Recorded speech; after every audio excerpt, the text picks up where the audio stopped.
لا حول ولا قوة إلا بالله العلي العظيم حسبنا الله ونعم الوكيل نعم المولى ونعم النصير بسم الله الرحمن الرحيم الحمد لله الواحد الأحد الفرد الصمد الذي لم يلد ولم يولد ولم يكن له كفوا أحد ثم الصلاة والسلام والتحية والإكرام على الرسول الأمي المكي المدني الهاشمي القرشي المطلبي مولانا ومولا الكونين جد الحسن والحسين أبي القاسم المصطفى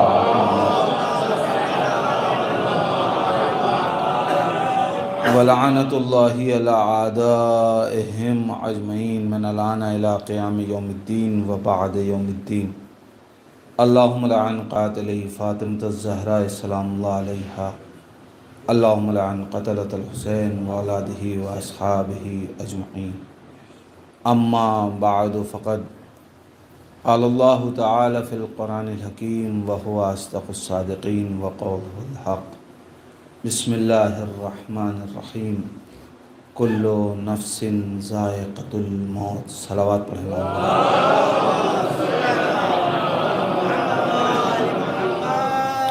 حضرات گزارش ہے ایک بار سورہ حمد اور 3 مرتبہ سورہ اخلاص کی تلاوت فرما کر مرحوم و مغفور جناب سید علی ظہیر کاظمی ابن سید رشید عباس کاظمی صاحب مرحوم کی روح کو اظہار فرمائیں مرحوم کی ترویہ روح اور اپنے اپنے مرحومین کے ایصال ثواب کے لیے مل جل کے صلوات پڑھیں محمد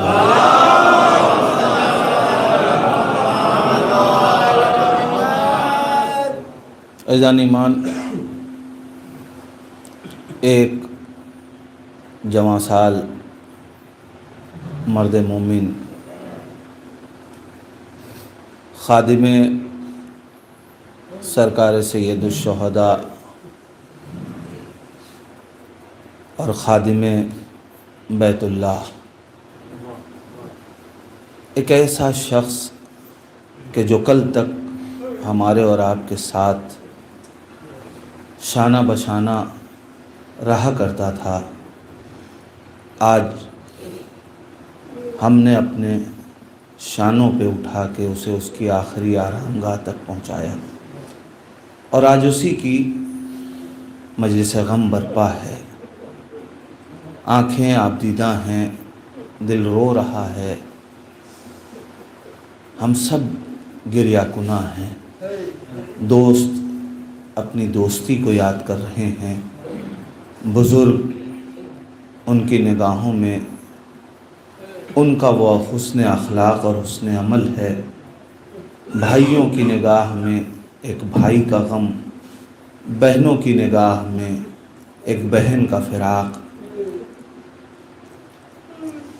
ہر آدمی کو کسب کس چیز کی ہے؟ درد یہی ہے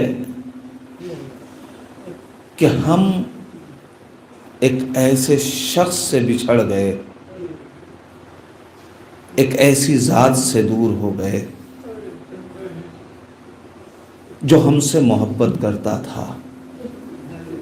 اب اس محبت کا ہم اگر اسے کوئی بدلہ دے سکتے ہیں تو وہ صرف اور صرف ایصال ثواب ہے،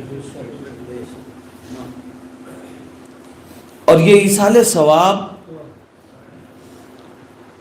کوئی رسم نہیں ہے، یہ ایصال ثواب کوئی رواج نہیں ہے جو ہمارے بزرگوں نے قائم کیا اور آج ہم اسے نبھا رہے ہیں۔ نہیں، یہ ایصال ثواب مذہب ہے، اور کم سے کم ہمارے یہاں مذہب بزرگوں کی ایجاد کا نام نہیں ہے، معصومین کی سیرت کا نام ہے۔ ہمارے یہاں بزرگ رسم بنا سکتے ہیں، بزرگ رواج قائم کر سکتے ہیں، بزرگ مذہب نہیں بناتے۔ ہمارے یہاں بزرگ اس کو سمجھا جاتا ہے جو مذہب پہ چلے.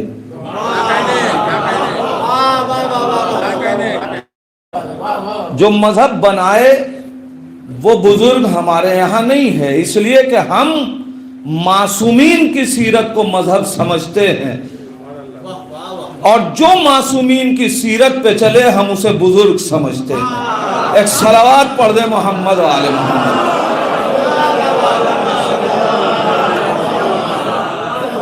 لہذا مذہب بزرگوں کی ایجاد نہیں ہے، رسم بزرگ بنا سکتے ہیں. اور رسم اور مذہب میں فرق یہ ہے کہ رسم چونکہ انسان بناتا ہے لہذا انسان ختم کر دیتا ہے. میں کیا کہہ رہا ہوں عزیزان ایمان؟ رسم چونکہ انسان بناتا ہے لہذا نسلوں کے بدلنے سے رسم مٹ جاتی ہے، رواج ختم ہو جاتا ہے. ہمارے بزرگ بیٹھے خدا انہیں سلامت رکھے، نہ جانے کتنی رسمیں ان کے بچپنے میں تھیں مگر آج نہیں ہیں. اس کا مطلب یہ ہے کہ رسم مٹتی ہے، رسم بدلتی ہے، مذہب نہ مٹتا ہے نہ بدلتا ہے. اس لیے کہ مذہب کسی کی ایجاد کا نام نہیں ہے. جس میں مشیت کو دخل ہو وہ ہے مذہب. جس میں خدا کا دخل ہو اسے انسان مٹا نہیں پاتا. جسے خدا رواج دے، جسے خدا بچائے اسے انسان مٹا نہیں پاتا. میں دلیل نہ دوں تو بات نہ مانیے گا. مذہب دنیا کو مٹا نہیں سکتی، رسم مٹا سکتی ہے، مذہب نہیں مٹا سکتی. جو چیز جس میں مشیت کا دخل ہو اسے انسان مٹا نہیں سکتا. اگر ساری کائنات، ایک دو شخص، حکومت کی بات نہیں کر رہا، کائنات کا ہر انسان مل کے یہ طے کر لے کہ کل سورج نہیں نکلے گا، اگر ساری کائنات مل کے طے کر لے کہ کل سورج نہیں نکلنے دیں گے تو یہ ممکن نہیں ہے. اس لیے کہ اس میں مشیت کا دخل ہے. ایک بات سمجھ میں آئی نا کہ جس میں مشیت کا دخل ہو اسے انسان مٹا نہیں پاتا. پوری بنی امیہ اور بنی عباس کی نسلیں مٹ گئی مگر ذکر حسین باقی ہے.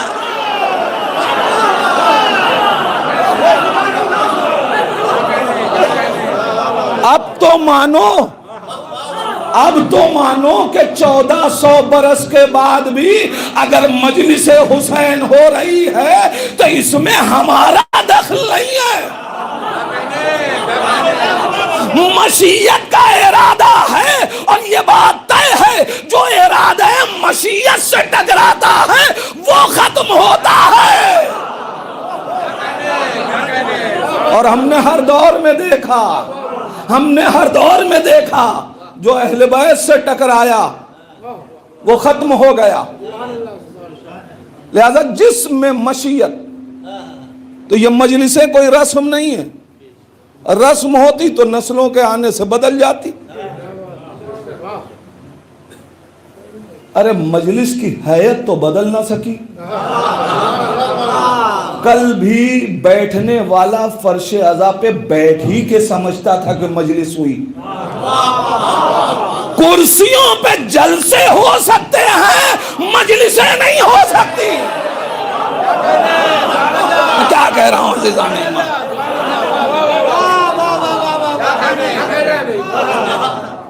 لہذا مجلس رسم نہیں ہے.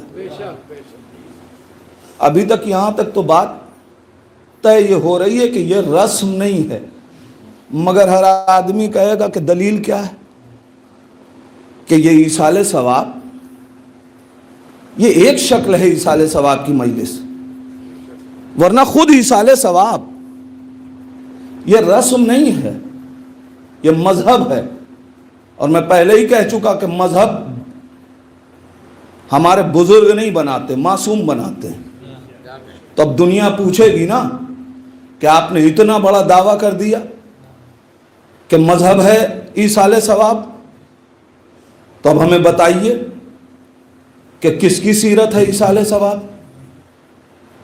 تو آئیے تاریخ پڑھیں، اس کی سیرت ہے ایصال ثواب، جس کی سیرت پہ چلنے کے لیے قرآن نے ہمیں حکم دیا ہے۔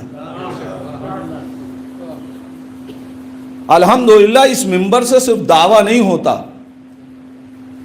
یہ ممبر دلیل دے کے جاتا ہے، اس لیے کہ یہ غدیر کا آیا ہوا ممبر ہے۔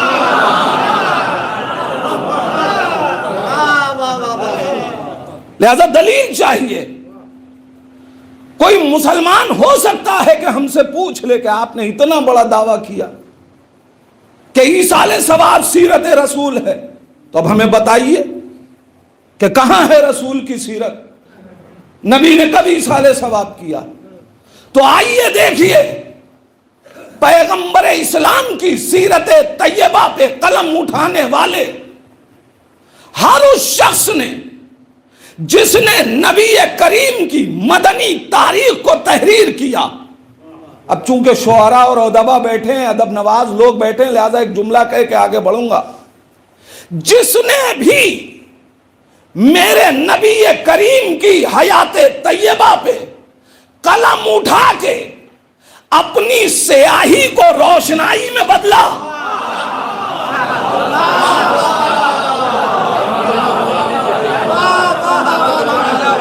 صفحات کالے نہیں کیے، اپنی سیاہی کو روشنائی میں بدلا، اس نے یہ لکھا۔ اس لیے کہ یاد رکھیے گا کہ نور کے بارے میں لکھا جائے تو سیاہی بھی روشنائی بنتی ہے۔ ارے یقین نہ آئے تو دیکھ لیجئے جون کے چہرے کو، ایک صلوات پڑھیں نا محمد و آل محمد پر۔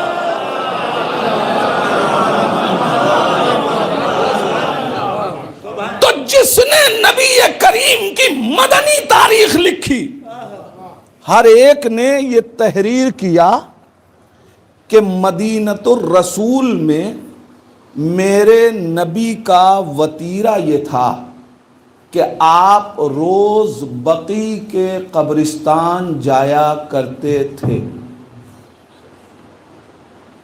آپ تاریخ اٹھا کے دیکھ لیے، جس نے مدنی تاریخ تحریر کی ہے اس نے یہ لکھا کہ نبی کریم کی سیرت یہ تھی کہ نبی ہر روز بقیع کے قبرستان جایا کرتے تھے۔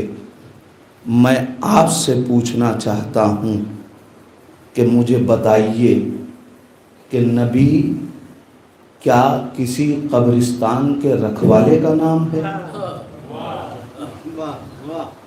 رسول قبرستان کیوں جا رہے ہیں؟ کیا نبی کسی قبرستان کے متولی کا نام ہے؟ نبی کیوں جا رہے ہیں اور ہر روز جا رہے ہیں؟ نبی جو کام ایک دن کرے وہ سنت ہے۔ نبی روز جا رہے ہیں بقیع کے قبرستان۔ یا نبی اللہ کس لیے جا رہے ہیں؟ آئیے تاریخ کے سہارے سے چلیے دیکھیے۔ تاریخوں نے لکھا کہ جب نبی بقیع کی سرحد پہ پہنچتے تھے تو نبی کریم ٹھہرتے تھے اور ایک سلام پڑھتے تھے۔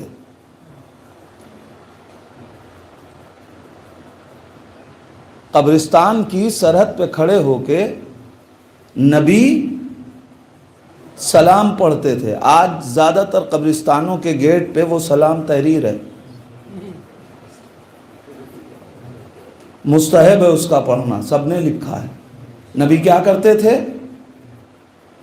بقیع کے قبرستان میں سرحد پہ کھڑے ہو کے سلام پڑھتے تھے۔ کس کو سلام پڑھ رہے ہیں؟ میں کیا کہہ رہا ہوں عزیزان ایمان؟ نبی زندہ لوگوں کو سلام نہیں کر رہا ہے، جو دفن ہیں انہیں سلام کر رہا ہے۔ اس کا مطلب یہ ہے کہ مرنے والے کو سلام کرنا بدعت نہیں ہے، سیرت رسول ہے۔ ارے میں کیا کہہ رہا ہوں عزیزان ایمان؟ سوچے جب عام مسلمان کو سلام کرنا بدعت نہیں ہے تو جنہوں نے دین پھیلایا انہیں سلام کرنا بدعت کیسے؟ مگر عجیب منزل ہے بھئی، سیرت پڑھیں تو اس سے درس بھی تو لیں، تاریخ پڑھ رہے ہیں نا تو کاہے کے لیے؟ درس ہی کے لیے نا۔ تو اب نبی کیا کرتے تھے؟ بقی کے قبرستان میں کھڑے ہو کے سلام پڑھتے تھے، لیکن آج سب کو تو چھوڑ دیجئے، خود نبی کو سلام کرنا بدعت ہو گیا۔ عجیب مرحلہ ہے نا۔ اچھا، دو چیزیں ہیں، ہم نے ادھر سلام کیا، فوراً کہا نہیں صاحب آپ مشرک۔ میں نے کہا مشرک کیوں؟ کہ وہ سنتے نہیں ہیں۔ ہم نے کہا اچھا، تو جو نہیں سنتا اس سے کلام کرنا شرک ہے، تو اب کسی بہرے سے کلام مت کیجیے گا۔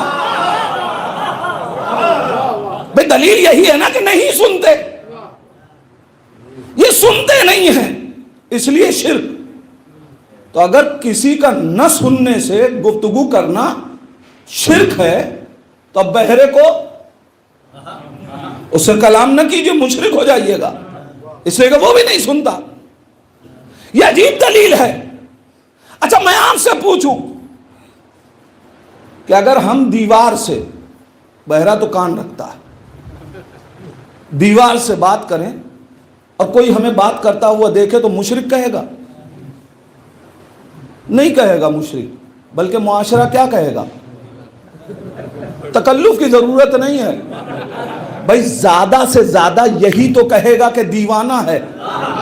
ہم دنیا سے یہی تو کہتے ہیں، اگر وہ نہیں سنتے تو ہمیں دیوانہ اہل بیت کہو۔ میں کیا کہہ رہا ہوں عزیزان ایمان؟ وہ نہیں سنتے تو مشرک کیوں کہہ رہے ہو؟ ہمیں دیوانہ اہل بیت کہو۔ مگر عجیب سیدھا نہیں سنتے، نہیں سنتے، آپ مشرک ہیں۔ ہم نے کہا کیوں نہیں سنتے؟ کہنے مر گئے۔ ہم نے کہا اچھا مر گئے تو چلیے ماتم کرتے۔ میں کیا کہہ رہا ہوں عزیزان ایمان؟ مر گئے تو ماتم کیا جائے۔ ہم نے ماتم کرنا شروع کیا، کہا بدعت۔ ہم نے کہا وہ کیوں؟ کہا زندہ ہیں۔ ارے کیا آپ سن رہے ہیں عزیزان ایمان؟ عجیب مرحلہ ہے۔ ہم نے شہداء کو سلام کیا تو کہا مر گئے، ماتم کیا تو کہا زندہ ہیں۔ ہم زندہ جاوید کا ماتم نہیں کرتے، ہم زندہ جاوید کا ماتم نہیں کرتے۔ سب سے بڑے عقل مند آپ ہی ہیں۔ یعقوب جناب یوسف کے لیے ماتم کر رہے ہیں، لیکن کیا کہا گیا؟ ہم نے ماتم کیا۔ بھائی مر گئے نا، بھائی ایک فیصلہ تو کرو، یا یہ مانو کہ زندہ ہیں تو سلام کرنے دو، اور یہ مانتے ہو کہ مر گئے تو ماتم کرنے دو۔ کسی ایک مرحلے میں تو ساتھ آؤ، لیکن ماتم کیا تو مر گئے، اور وہاں کہا بدعت، وہاں مشرک نہیں کہا، اور یہاں سلام کیا تو مشرک، اب بدعت نہیں کہا۔ بدعت چھوٹا گناہ ہے۔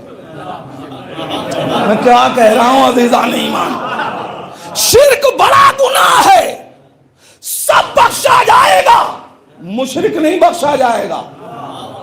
سوال یہ ہے کہ ماتم پہ بدعت، سلام پہ شرک کیوں؟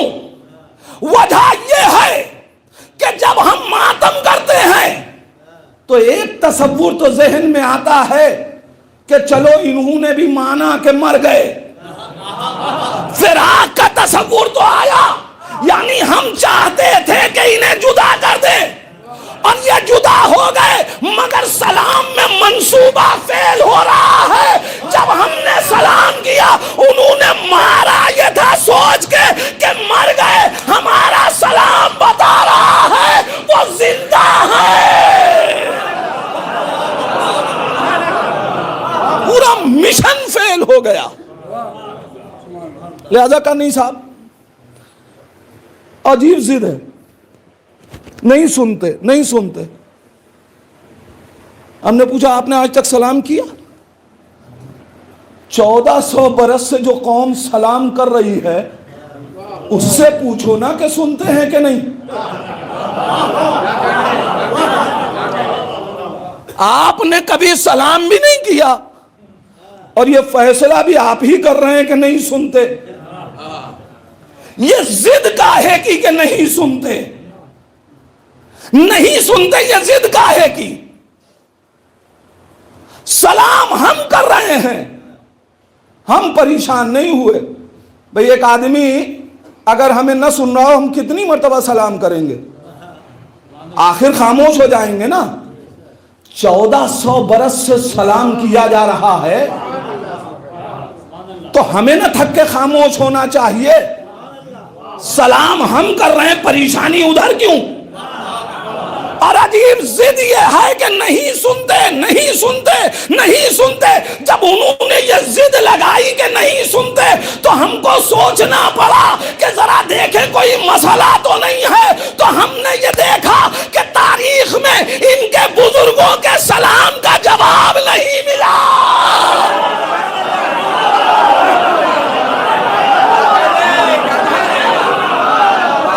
جب ان کے بزرگوں کے سلام کا جواب نہیں ملا تو انہوں نے یہ طے کر لیا کہ نہیں سنتے.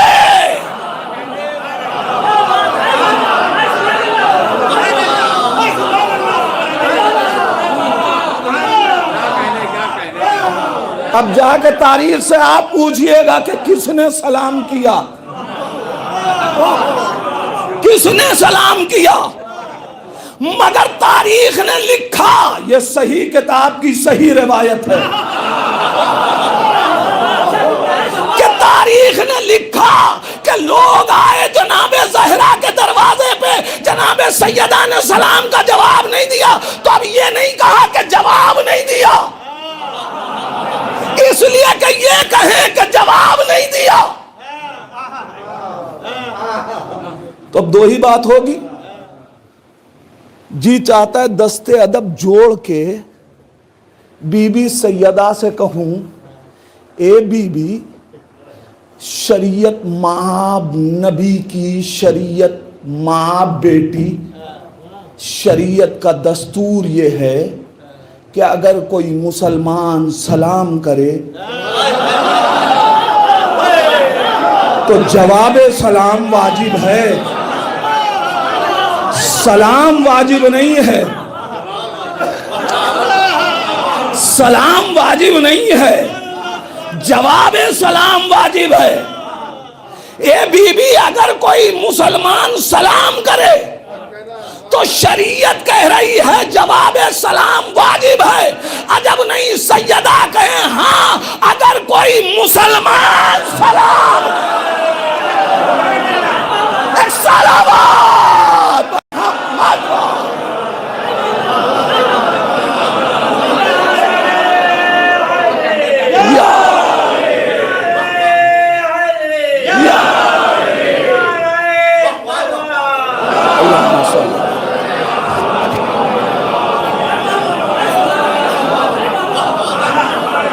دیکھیں بہت بڑا مسئلہ یہ ہے کہ جتنی تیزی سے ہم نہیں چل رہے ہیں اس سے تیزی سے گاڑی چل رہی ہے. ایک صلوات پڑھیں محمد عالم. اس لیے کہ ابھی ہم ایصال ثواب کے مرحلے تک آ ہی نہیں سکے. مختصر لفظ میں نبی کھڑے ہوتے تھے سلام کرتے تھے، پھر آپ جاتے تھے تو کیا کرتے تھے؟ سورہ فاتحہ کی تلاوت کرتے تھے. اچھا نبی کو قرآن پڑھنے کے لیے ہر روز اتنی دور آ رہے؟ قرآن ہی پڑھنا ہے تو مسجد میں پڑھ لیں، اصحاب کے جھرمٹ میں پڑھیں. یا نبی اللہ یہ کتاب حیات ہے، مردوں کے درمیان کیوں پڑھ رہے ہیں؟ میں کیا کہہ رہا ہوں عزیزان ایمان؟ نبی آگے قبرستان میں پڑھ رہے ہیں، آخر کیا وجہ ہے؟ کیوں پڑھ رہے ہیں؟ تو سب نے لکھا کہ نبی اس سورہ کی تلاوت کرتے تھے، یہاں تک بات طے ہو گئی کہ نبی اگر آ کے قبرستان میں پڑھ رہے ہیں تو اپنے لیے نہیں پڑھ رہے ہیں. اپنے لیے پڑھنا ہوتا یا امت کے لیے، جو زندہ امت ہے اس کے لیے پڑھنا ہوتا تو نبی جہاں تھے وہیں پڑھ لیتے.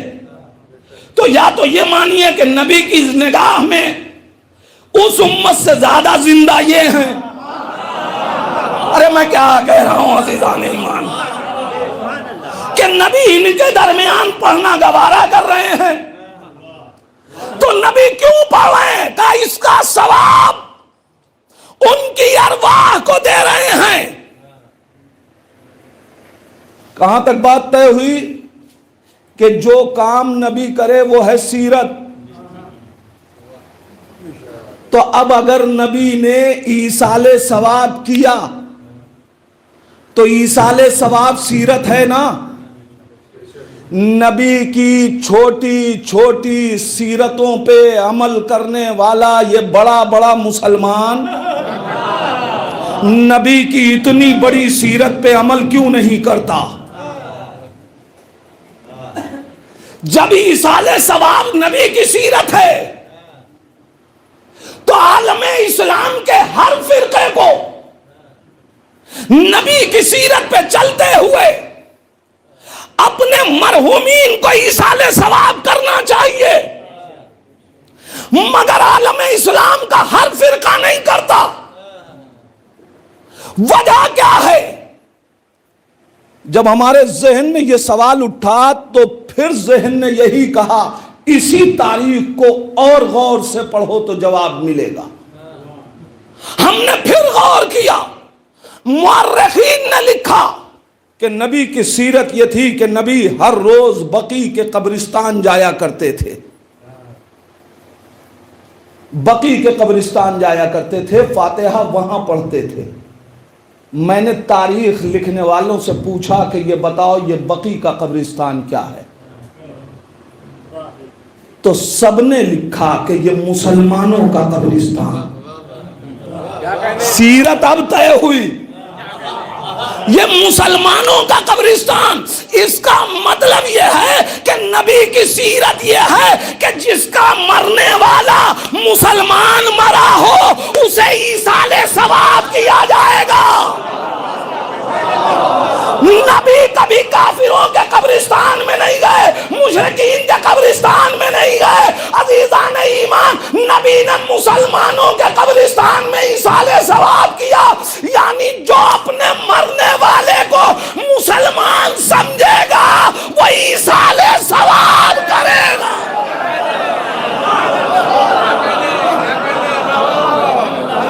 یہ سیرت رسول ہے، یہ عام مرحلہ نہیں ہے. اسے سمجھنا چاہیے، اسے سمجھنا ہوگا. نبی ایصال ثواب کر رہے ہیں. اب اگر کسی کو ہمارے ایصال ثواب پہ اعتراض ہے تو ہمارے ایصال ثواب پہ اعتراض نہیں ہے، سیرت رسول پہ اعتراض ہے. نبی ایصال ثواب کر رہے ہیں. یہ ایصال ثواب رسم نہیں ہے، یہ رواج نہیں ہے، یہ سیرت ہے، یہ مذہب ہے.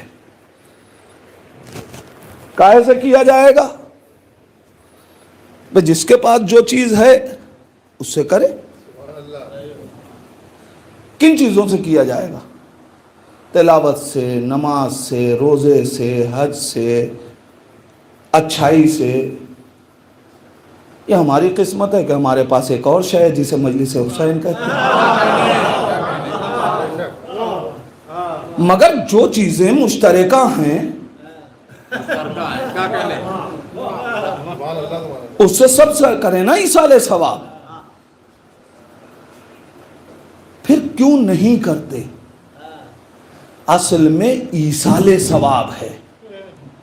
لفظ پہ غور کیجئے، بات طے ہو جائے گی. مسئلہ ہے ایصال ثواب کا. ثواب لے کے نہیں جانا ہے، ثواب بھیجنا ہے. ثواب لے کے نہیں جانا ہے.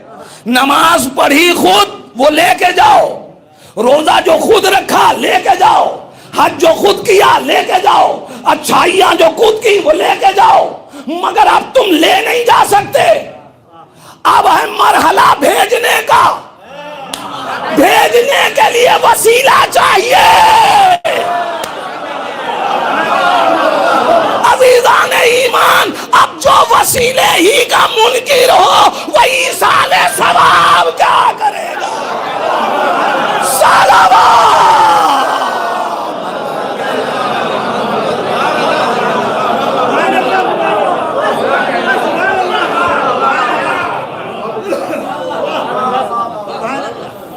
ہمیں بھیجنا ہے، ایصال ثواب ہے، ثواب بھیجا جائے گا، لے نہیں جایا جائے گا۔ اور اتنا تو ہر باشعور انسان جانتا ہے کہ جتنی قیمتی امانت ہو ویسا ہی معتبر وسیلہ چاہیے۔ ہم اگر کسی کے 10 روپے کے قرضدار ہیں تو ہم کسی کو بھی دے دیں گے۔ مولانا ادیب صاحب کے مثلا میں قروض 10 روپے کا کوئی مل گیا، مولانا ادیب صاحب مل جائیں، ان کو 10 روپے دے دیجیے گا یہ، لیکن یہی 1000 اور لاکھ میں بدل جائیں، اب سب کو نہیں دیں گے، اس لیے کہ امانت قیمتی ہے، لہذا وسیلہ بھی اب ٹھوک بجا کے، اب وسیلہ بھی معتبر ہونا چاہیے۔ ارے جو دیکھ رہی ہے کائنات کہ جس نے نبی کی بیٹی کی امانت میں خیانت کر دی، وہ ہماری امانتوں کو کیسے پہنچائے؟ کا معتبر وسیلہ ضروری ہے۔ ایک شرط ہے اعتبار، ہر ایک کو نعمت نہیں دی جائے گی، ہر ایک کو وسیلہ نہیں بنایا جائے گا۔ مرحلہ 2 ہے، ایک وسیلہ معتبر ہو، دوسرے بھیجنا تھا بمبئی امانت، بڑا معتبر وسیلہ تھا، بہت اچھا دوست، اسے پوچھا کہ صاحب آپ بمبئی جا رہے ہیں؟ ہاں، میرا بہت قیمتی میرا ایک سامان ہے، لیتے جائیے۔ کہنے لیتا جاؤں گا۔ کتنی بار گئے؟ کہنے ابھی تو پہلا سفر ہے۔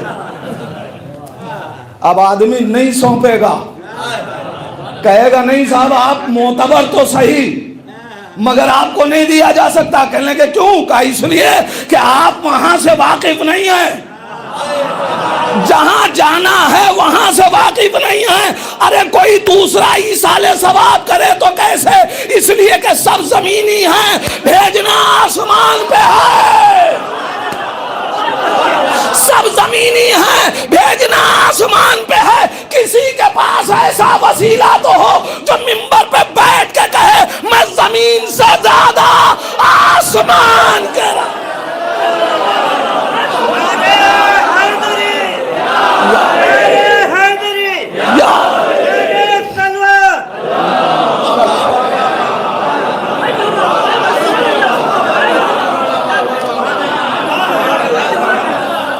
جب ہو ایسا وسیلہ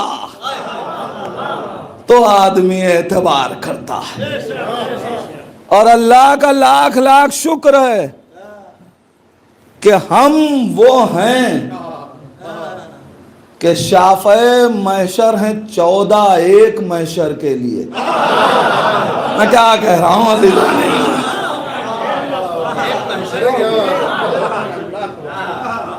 عشق حسین نے ہمیں وہ وسیلہ عطا کیا۔ اور عزیزان ایمان، یہ بھی طے ہے کہ آپ تحفہ کسی نوکر سے پہنچوائیے، انسان کو تحفہ ملا ہے خوش ہوگا، لیکن وہی تحفہ کوئی خاندان کا بزرگ خود لے کے آ جائے، کوئی شخصیت خود لے کے آ جائے، تو اب اس کا احترام و عزت اور بڑھ جاتی ہے کہ تحفہ بھی بھیجا تو ایسی شخصیت کے حوالے سے۔ عزیزان ایمان، ہم نماز کے ذریعے سے بھی ایصال ثواب کرتے ہیں، روزے کے ذریعے سے بھی ایصال ثواب کرتے ہیں، حج کے ذریعے سے بھی ایصال ثواب کرتے ہیں، مگر ان تمام چیزوں کے ساتھ ساتھ مجلس حسین سے ایصال ثواب اس لیے کرتے ہیں کہ نماز فرشتہ لے کے جائے گا، روزے کا ثواب فرشتہ لے کے جائے گا، مگر یہ آنسو خود جناب سیدہ لے کے جائیں گی۔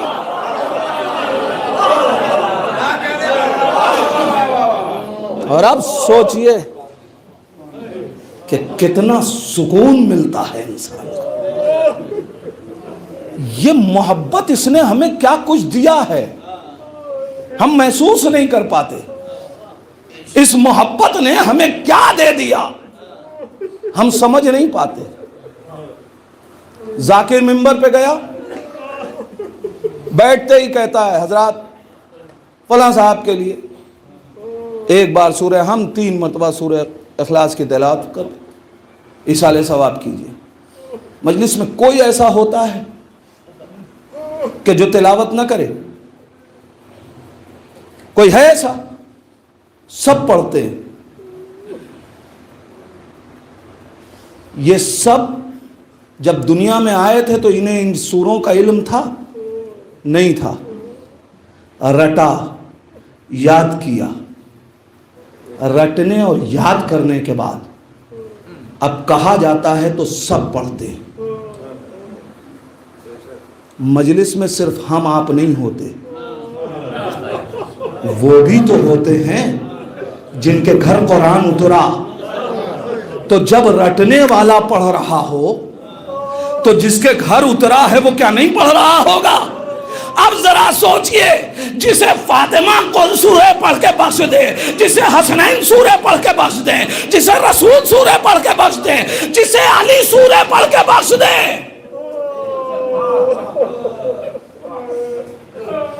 اس کا شرف کیا ہوگا، اس کی منزلت کیا ہوگی؟ تھوڑا سا میں وقت اور لوں گا، اس لیے کہ میں نے جو آیت پڑھی میں اس تک آ نہیں سکا۔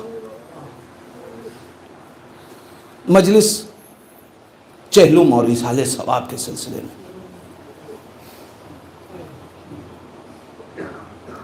میری اپنی عادت ہے، میں کوشش یہ کرتا ہوں کہ ایصال ثواب کی اہمیت پہ گفتگو ہو، اس لیے کہ جب عمل کی اہمیت سمجھ میں آ جائے نا تو عمل کرنے کا لطف بڑھ جاتا ہے۔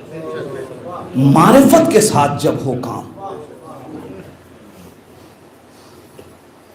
مرنے والا دنیا سے اٹھ گیا، ہر آدمی کو غم ہے، لیکن قرآن کا یہ فیصلہ بھی تو ہے، کل نفس ذائقۃ الموت۔ یہ آیت اس مجمع کو کم سے کم ترجمہ کر کے بتانے کی ضرورت نہیں ہے، اور اللہ کا شکر ہے قرآن کی بہت سی آیتیں ہیں کہ جہاں مجلس کے صدقے میں آیت بھی یاد رکھتے ہیں، ترجمہ بھی، اور مصداق کو بھی پہچانتے ہیں۔ کیا ترجمہ ہے اس کا؟ کل نفس ذائقۃ الموت، ہر نفس کو موت کا ذائقہ چکھنا ہے۔ میں ترجمے کی تکرار کروں گا اس لیے کہ مجھے ایک لفظ سے فائدہ اٹھانا ہے۔ میرے جوان بھائیوں، قرآن کہہ رہا ہے ہر نفس کو موت کا مزہ چکھنا ہے، ہر نفس کو موت کا مزہ چکھنا ہے۔ قرآن ہے نا، حدیث تو نہیں ہے کہ ضعیف راویوں کے کاندھے پہ اس کا جنازہ اٹھا دیا جائے۔ قرآن ہے، جو انکار کرے گا وہ خود کافر ہو جائے گا۔ تو اب قرآن ہے نا، قرآن کیا کہہ رہا ہے؟ ہر نفس کو موت کا مزہ چکھنا ہے، تو یہ طے ہو گیا کہ موت میں مزہ ہے۔ میں کیا کہہ رہا ہوں عزیزان، ایک الگ زاویے سے تھوڑی سی گفتگو کرنا چاہتا ہوں۔ یہ بات تو طے ہوئی نا کہ موت میں مزہ ہے، اس لیے کہ قرآن کی آیت کہہ رہی ہے ہر ایک کو ذائقہ موت چکھنا ہے. تو جب موت میں مزہ ہے تو میں ان لوگوں سے پوچھنا چاہتا ہوں جو یہ کہتے ہیں کہ قرآن کافی ہے، ہمیں وہ قرآن سے بتائیں کہ موت کا مزہ کیا ہے.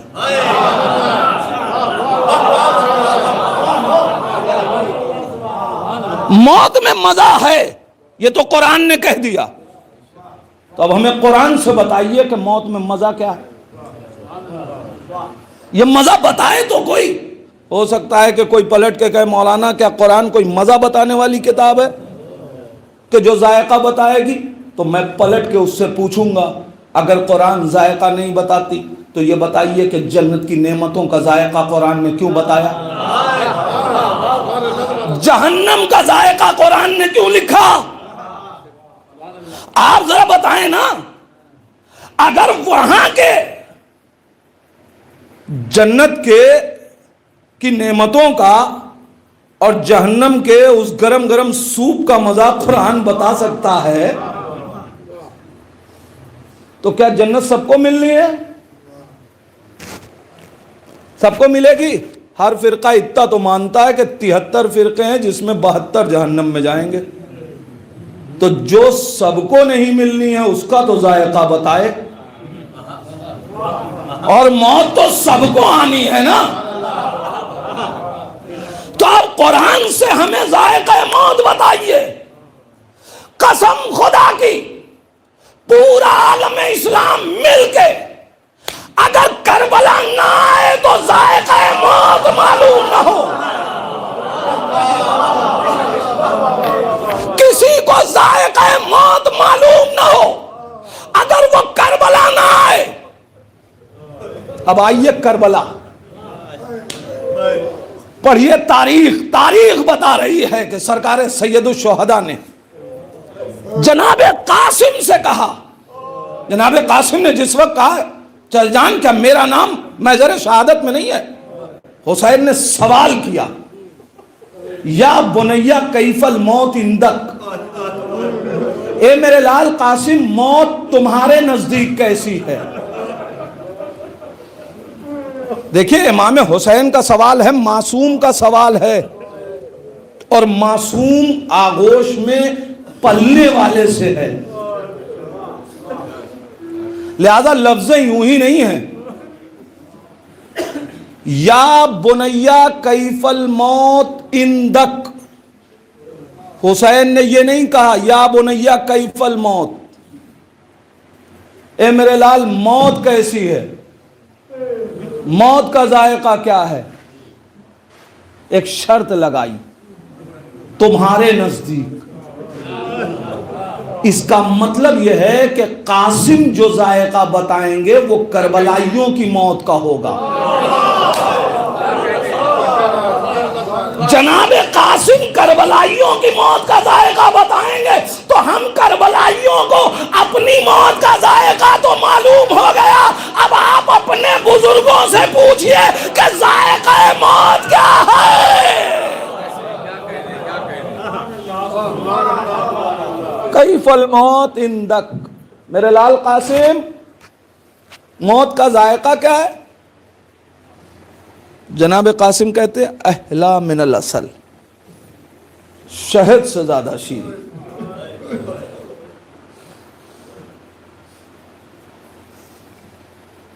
بات بہت آسانی سے یہاں تک آ گئی، مگر اب یہاں سے ذرا مشکل مرحلہ ہے.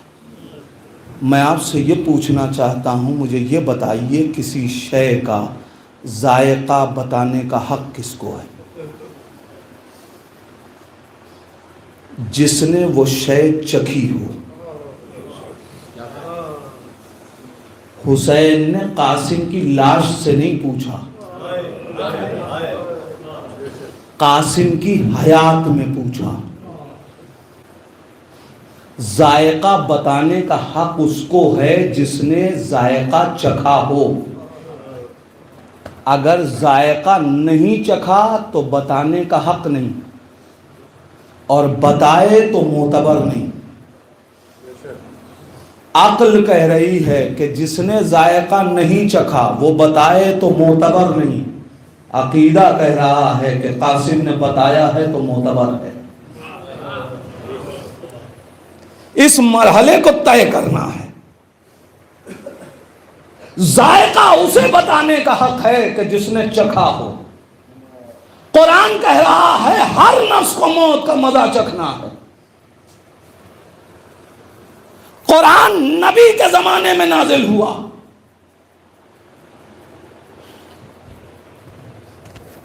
ذائقہ وہی بتائے جس نے چکھا ہو. اے تاریخ، کیا تیرے پاس کوئی ایسا کردار ہے کہ جس سے ہم ذائقہ موت پوچھ سکیں؟ اچھا، ذائقہ بھی ایسی شے کا کہ جو چکھ لے وہ بتانے کے لائق نہ رہے. مگر پوچھنا اس سے ہے کہ جس نے چکھا ہو. تاریخ بتا، کیا تیرے دامن میں کوئی ایسا ہے واقعہ کہ جہاں ہم ذائقہ موت پوچھ سکیں؟ تاریخ کہے گی ہاں تمہیں 2 کردار دیتا ہوں، 2 کردار دیتی ہوں. ایک وہ دلہن جسے فاطمہ کی دعا نے زندہ کیا، ایک وہ جوان جسے علی کی ٹھوکر نے زندہ کیا.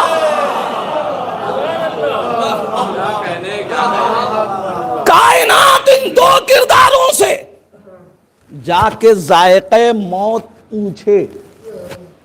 یہ چکھ چکے، یہ بتائیں گے تو معتبر ہے. مگر صحابیوں کی فہرست میں کسی صحابی نے جا کے اس جوان سے نہیں پوچھا کہ قرآن کہہ رہا ہے کہ موت میں مزہ ہے، تمہیں موت آ چکی، ہمیں ذائقہ موت بتا دو تاکہ قرآن کی تفسیر سمجھ میں آ جائے. صحابیات میں کسی نے اس دلہن سے نہیں پوچھا. ایک بات سمجھ میں آئی، اہل بیت کے بغض میں جاہل رہنا گوارا ہے.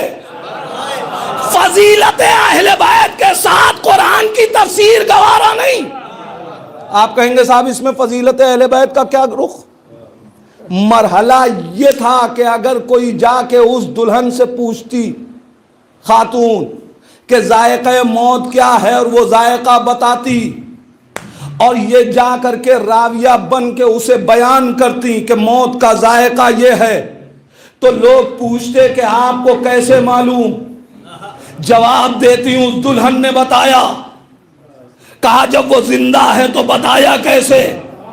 تو اب واقعہ بتانا پڑتا کہ موت آ گئی تھی، دعائے بطول نے زندہ کیا، دعائے بطول نے زندہ کیا، دعائے بطول نے زندہ کیا، دعائے بطول نے زندہ کیا. میں دشمنان عاشقان زہرا سے یہی تو کہنا چاہتا ہوں، ارے ذرا عقل کے ناخن لو. اگر سیدہ کسی مردہ کو دعا دے دے تو وہ زندہ ہو، تو جس زندہ قوم کو سیدہ کی دعا مل رہی ہو اسے کون مار سکتا ہے؟ لیکن کوئی نہیں پوچھنے گیا. اس جوان سے بھی کسی نے نہیں پوچھا. پوچھتے تو پتا چل جاتا. مگر وہی بات ہے فضیلت علی کی. دنیا کہتی معتبر کیسے؟ تو بتانا پڑتا کہ موت آئی تھی. پھر زندہ کیسے ہوا؟ تو بتانا پڑتا ہے کہ علی کی ٹھوکر نے زندہ کیا. ارے کائنات سوچ لیتی جس کی ٹھوکر میں حیات ہے اس کے ہاتھوں میں کیا اختیار ہوگا. نبی ہاتھ دے رہے ہیں علی کا، مگر کائنات پکڑنے کو تیار نہیں.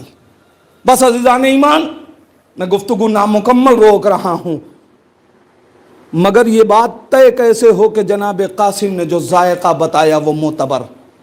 اعتبار شریعت میں 3 طریقے سے ہوتا ہے. یا معصوم کچھ کہے، یا معصوم کچھ کرے، یا معصوم کے سامنے کوئی سوال ہو معصوم خاموش رہے. کربلا میں ایک معصوم نے پوچھا کہ یا بنیا کیف الموت عندک. اگر قاسم نے ذائقہ غلط بتایا تھا تو حسین کو ٹوک کے کہنا چاہیے تھا میرے لال جواب صحیح نہیں ہے، حسین کا خاموش رہنا جواب ہے کہ قاسم کا ذائقہ معتبر ہے۔ بس عزیزان ایمان، بات مکمل۔ یہ موت ہر ایک کو آنی ہے، ہر شخص کو آنی ہے، مگر عزادارو کچھ موتیں ایسی ہیں جو ماں باپ کو بھی توڑ دیتی، اور پھر وہ ماں جس نے پروان چڑھایا،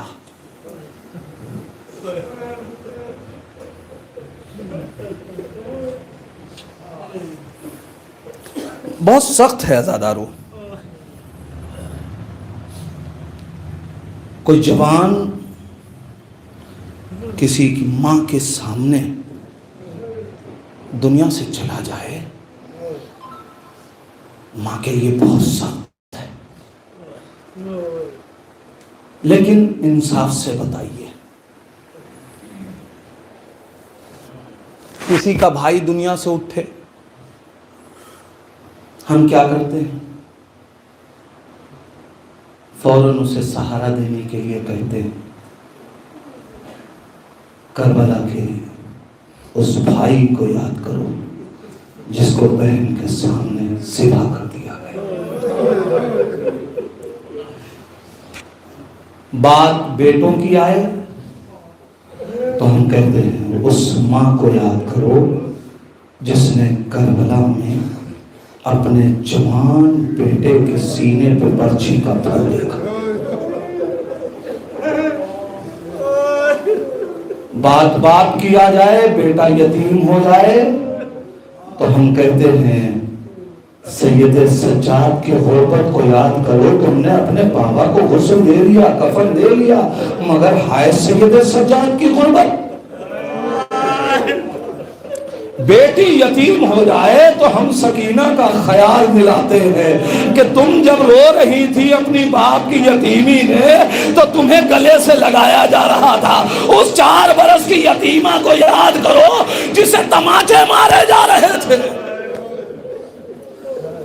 عزادارو کوئی غم آ جائے سہارے کے لیے کربلا آتی ہے، ہم کربلا کے ذریعے سے سہارا دیتے ہیں، ہم کربلا کے ذریعے سے آنسو پوچھتے ہیں، مگر اے عزادارو ذرا سوچو، ارے کربلا میں حسین کو کیا کہہ کے سہارا دیا جائے، زینب کو کیا کہہ کے دلاسا دیا جائے، لیلا کو کیا کہہ کے کوئی بہلائے۔ ارے حسین آواز دے رہے ہیں الگ دنیا بعد کلفا، اے میرے لال اکبر تمہارے بعد دنیا تاریخ ہو گئی، ارے کون ہے جو حسین کو سہارا دے؟